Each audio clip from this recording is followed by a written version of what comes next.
Le projet de santé intégrée prolongé d'une année en République démocratique du Congo, la décision de l'Agence américaine pour le développement international USAID est annoncée par le représentant pays EMSH RDC. Philippe Chiteta l'a dit jeudi 30 juillet 2015 à la cérémonie de clôture du projet dans la défunte province du Kasaï occidental. Cérémonie organisée dans la salle Emery Combié Tchela au 5e numéro de l'avenue du produit quartier industriel dans la commune et ville de Kananga.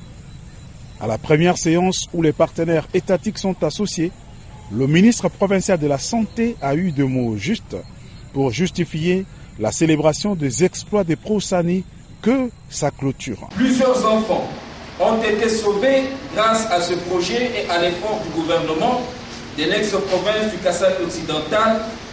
Plus de 8000 enfants selon les estimations.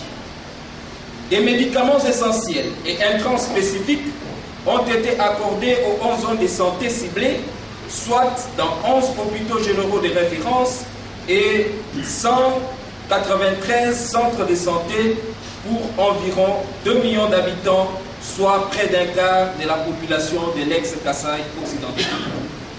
L'USAID a apporté un appui technique et financier à la centrale d'achat et de distribution des médicaments essentiels du Kananga. Cet appui constitue un investissement majeur pour assurer un accès durable à des soins de qualité. Des subventions en nature et en espèces ont été accordées aux 11 zones de santé et aux organisations à assise communautaire pour leur permettre de bien fonctionner et assurer leur mandat auprès de communautés bénéficiaires. Des fonds ont été accordés à la zone de santé de Luisa, au bureau central, à l'hôpital général de référence et à 18 centres de santé de cette zone de santé, dans le cadre du contrat de performance, à travers l'approche du financement basé sur les résultats. 6 centres de santé, un pavillon de pédiatrie de l'hôpital général de Dibaï, 3 pavillons de maternité des hôpitaux généraux des références de Luisa, Kalomba et Ndekesha ont été réhabilités avec la contribution des communautés bénéficiaires. 115 sites de soins communautaires ont été implantés pour rapprocher les enfants de moins de 5 ans des premiers soins. Dans le cadre de la lutte contre la tuberculose, 12 centres de dépistage et de traitement de la tuberculose ont intégré le dépistage et le traitement du VIH-Sida. 29 centres de santé ont intégré le dépistage de la tuberculose multirésistante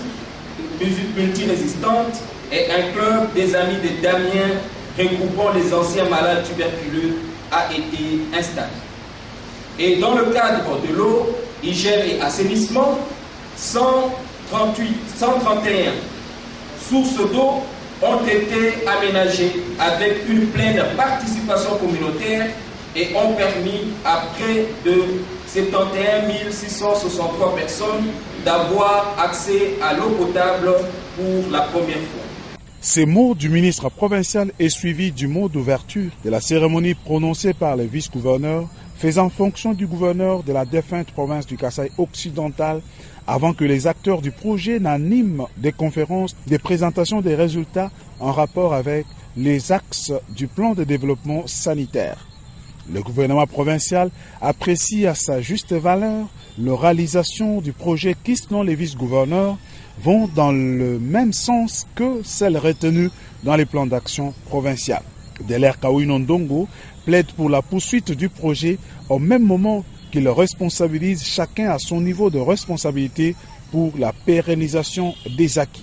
Certes, on est arrivé au terme du projet, mais est-ce qu'il n'y a pas à entrevoir des modalités pour que le projet puisse continuer?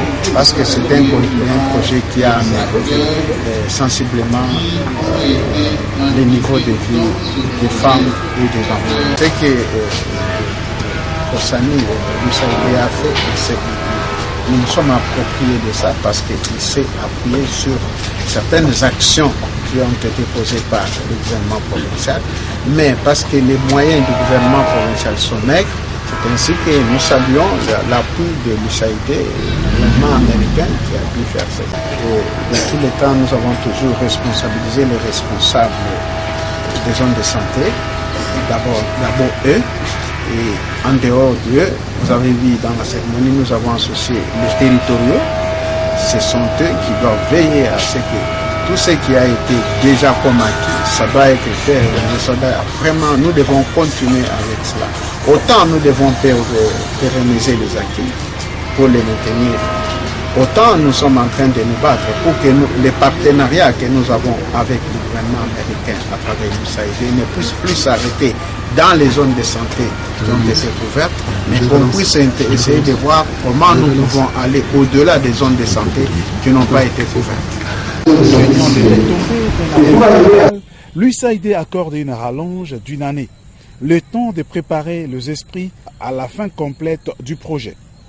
Le représentant pays EMSH qui l'annonce répond également à la question expresse sur l'approvisionnement en médicaments qui n'est parti que de 27 à 32% jusqu'à fin projet. L'USAID, encore une fois, a estimé qu'on ne pouvait pas arrêter brutalement comme cela ce projet sans avoir un autre projet pour continuer. Et au vu des très bons résultats qu'on a eus, si on arrêtait aujourd'hui, il y a risque que certains indicateurs qui avaient viré au vert puissent tomber. C'est ainsi qu'ils ont accordé une allonge d'une année pour permettre à tout le monde de s'adapter, de se préparer pour la fin finale du projet Osani.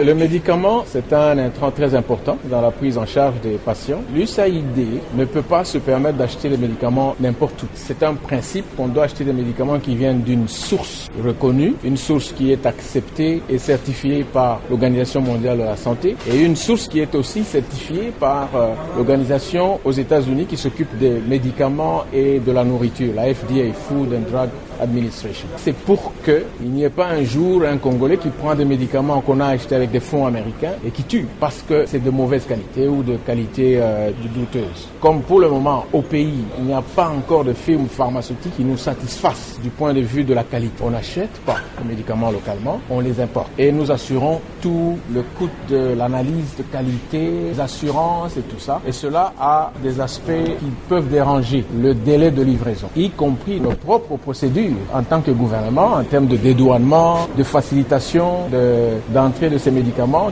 Tout cela mis ensemble font que les produits parfois prennent jusqu'à 12 mois avant d'arriver au pays. Et nous faisons une commande une fois par an. Mais nous sommes en train de travailler très fort pour trouver des voies en collaboration avec des partenaires locaux pour pouvoir éviter ce genre de situation dans le futur. Dans l'après-midi, étudiants, enseignants, professionnels de santé, système des Nations Unies, coordination des programmes et ministères de santé publique ont eu des échanges nourris après une présentation sur la réduction de la mortalité maternelle et infantile.